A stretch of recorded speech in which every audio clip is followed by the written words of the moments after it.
My name is Gayathri. I'm from Hyderabad. I did my BTech in Electronics and Communication Engineering from St. Martin's Engineering College. I passed out in 2023. As I'm growing, I have many thoughts in my mind. First, I want to become a doctor.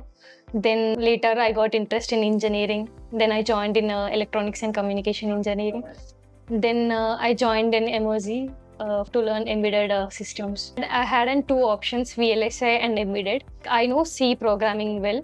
I thought why not embedded, because most of the coding we will do in C. It will be easy for me, so I chose embedded. In my uncle's company, there are employees who did course in Emertxe and they got a job through Emertxe. In starting, it was easy for me. In some modules, I was weak, but mentors helped me a lot. I felt like giving up. I had 1 year career gap.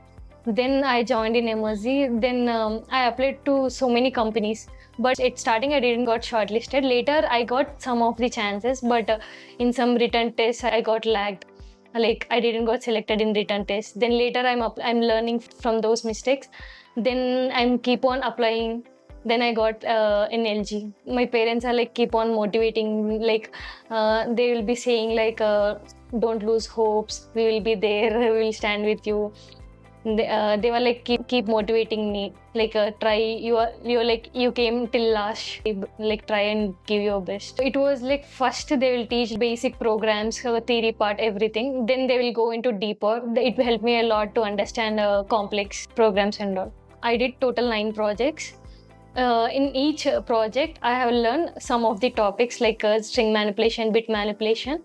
In coming to LG company, they asked me more about bit manipulation and string manipulation. It helped me a lot to solve those programs in an interview. In LG, they asked me more about logical skills, like logical thinking programs and all. Their assignments are very helpful to solve those programs. I solved many programs in C.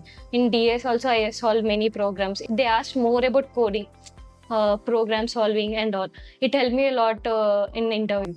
My mentor said, you're lacking some basic part and where I'm lacking, I corrected myself. Those corrections are very helpful for me to crack LG interview. I feel hard work pays. I was waiting for this job from 2 years. It is very happy moment for me.